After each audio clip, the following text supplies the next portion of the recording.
सभा की 50 ताज़ा और बड़ी खबरें बताएंगे दोस्तों। आखिरकार कैसे प्रधानमंत्री नरेंद्र मोदी खुद फंसे CAA के जाल में। जी हां, राहुल गांधी ने कहा देश के लोगों को भटकाना बंद करे बीजेपी। आखिरकार क्यों दोस्तों? असदुद्दीन ओवैसी ने बीजेपी को बता दिया वोट बैंक की तैयारी।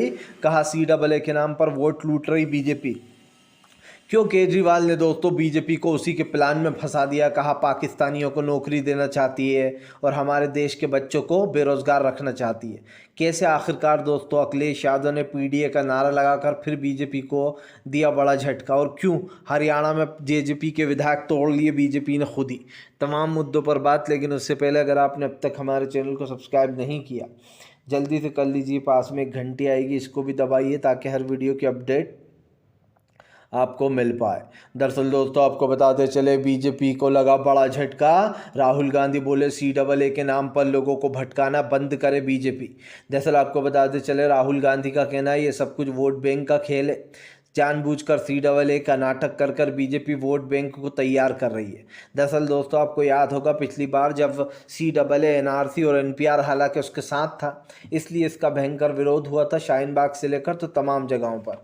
और कहा गया था कि कैसे भैया जो है यहाँ पर ये सब कुछ किया जा रहा है। आपको बता दें अब इसमें ज़बरदस्त तरीके से सरकार को झटका लगा, क्योंकि राहुल गांधी ने कहा कि ये सब कुछ सरकार का वोट बैंक पाने का तरीका है।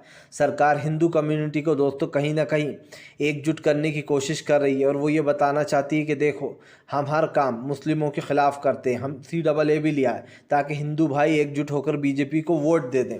यही सारा गेम है और वो चाहती है कि एक मुद्दा बने CAA का ताकि सरकार को वोट मिले। आपको बताते चले दोस्तों बीजेपी के ऊपर जमकर गरजते हुए नजर आए अरविंद केजरीवाल बोले बीजेपी चाहती है कि हमारे देश के बच्चे भूखे मरे, हमारे देश के लोगों के पास जो है यहाँ पर रोज़गार ना हो, उनके पास कोई भी घर ना हो, लेकिन पाकिस्तान के लोगों को और अफ़गानिस्तान के लोगों को जो है यहाँ पर सदस्यता देकर, ख़ास करके इस देश की दोस्तों उनको घर देकर यहाँ बसा लिया जाए। और यहाँ के लोग कहाँ जाएंगे, ये सबसे बड़ा सवाल है दोस्तों। ये बात गलत भी नहीं है। दरअसल अरविंद केजरीवाल ने सरकार से सवाल पूछा है कि हमारे देश के लोग, आप समझिए दोस्तों, इजराइल जा रहे हैं जहाँ पर हंगामे चल रहे हैं, लड़ाइयाँ हो रही हैं, नौकरियाँ करने, मतलब विदेश जा रहे हैं। ऐसे में हमारे देश की सरकार दोस्तों अफ़गानिस्तान और पाकिस्तान के लोगों को नागरिकता देगी, वो भी उसमें मुसलमान होंगे ही नहीं, सिर्फ दूसरी धर्म के लोगों को दी जाएगी। इसी को लेकर केजरीवाल भड़क गए।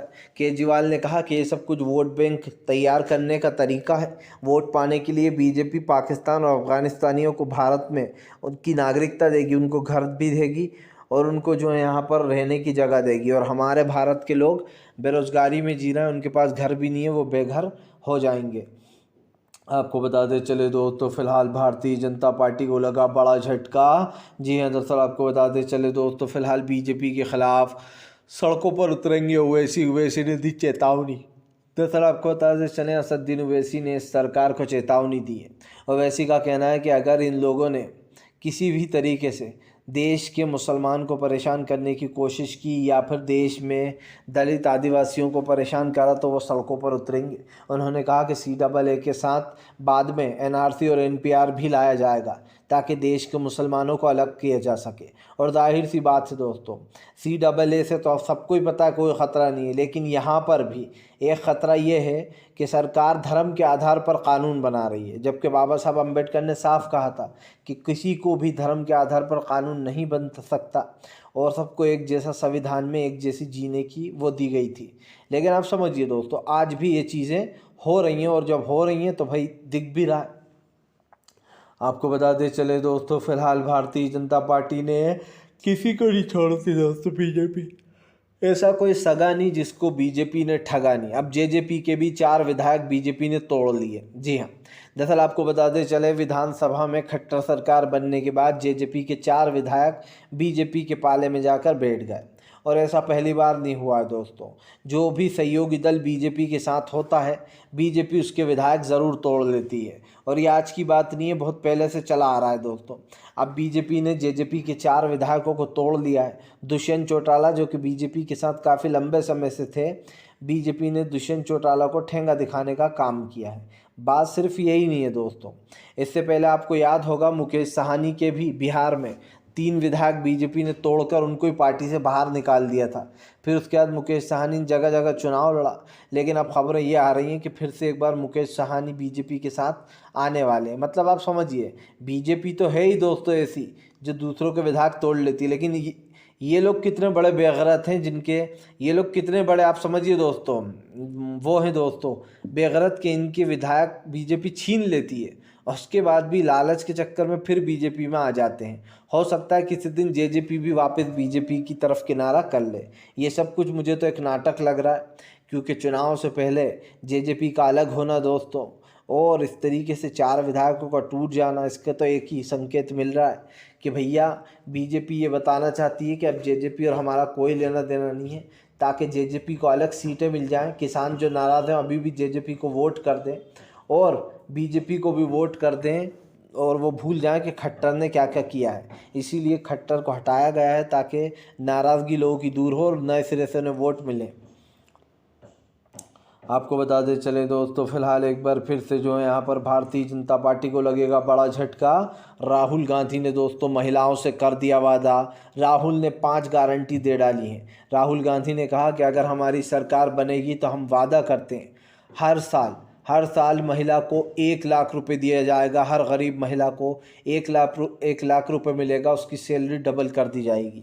आपको बता दें चले, राहुल गांधी की 5 गारंटियाँ सुनकर सभी लोग हैरान हो गए। राहुल गांधी ने कहा कि हम वादा करते हैं अगर हमारी सरकार आई तो हम ये तमाम वादों को पूरा करेंगे, हमारी भारत सरकार आई तो। आपको बता दें चले दोस्तों, राहुल गांधी के ये वादे और ख़ास कर ये जितने भी वादे किए गए ये सिर्फ हवा ही नहीं है, इन वादों को पूरा किया जाएगा।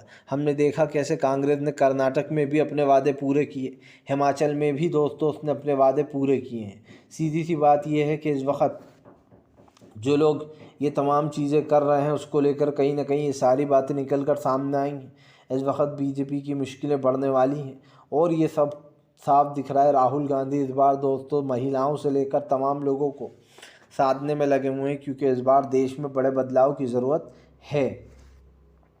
आपको बता दें चले दोस्तों, पिनबई विजय जी जो कि केरल के मुख्यमंत्री हैं और पश्चिम बंगाल की मुख्यमंत्री ममता बनर्जी ने CAA लागू करने से किया साफ साफ इनकार। कहा हम किसी भी हाल में नहीं करेंगे CAA को लागू। ममता बनर्जी ने तर्क भी दिया। ममता बनर्जी ने कहा कि मुसलमानों को इससे वंचित रखना, क्या मुसलमान इस देश का हिस्सा नहीं है? भेदभाव के रूप में और धर्म के आधार पर कानून बनाना ये इस देश के संविधान बाबा साहब अम्बेडकर के ख़िलाफ़ है। ममता बनर्जी ने कहा कि बीजेपी इस देश के मुसलमानों को इस देश का नहीं मानती, वो इस देश के मुसलमानों को अलग सलग पटक देती है।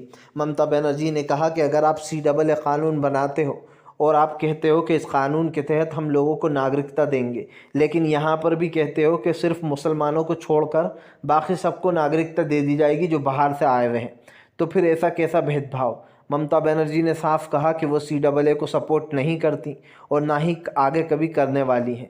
ममता बनर्जी ने कहा कि जब तक मैं बंगाल की मुख्यमंत्री हूँ तब तक मैं किसी भी हाल में CAA को सपोर्ट नहीं करूँगी और न लागू होने दूँगी। ऐसे ही दोस्तों केरल के मुख्यमंत्री पिन विजय ने भी साफ ऐलान कर दिया है कि हमारे मुस्लिम भाई भी इस देश का हिस्सा हैं और उनके साथ इस तरीके का भेदभाव करना सही नहीं। अगर CAA कानून बनाया भी गया है तो फिर इसमें मुसलमानों को भी लेना चाहिए कि बाहर से आए हुए मुसलमानों को भी नागरिकता दी जाएगी। जाहिर सी बात है दोस्तों, आप एक धर्म को हटा रहा हो बाकी सारे धर्मों को इसमें रख रहा हो, इसका मतलब तो यही हुआ कि आप मुस्लिमों से भेदभाव करते हो। खुद गृह मंत्री अमित शाह का एक बयान है, जब NRC के वक्त उन्होंने कहा था कि पाकिस्तान में पता है हिंदू भाइयों के साथ क्या करते हैं, तब एक पत्रकार ने पलट के पूछ लिया था तो क्या उसका बदला आप यहाँ के मुसलमानों से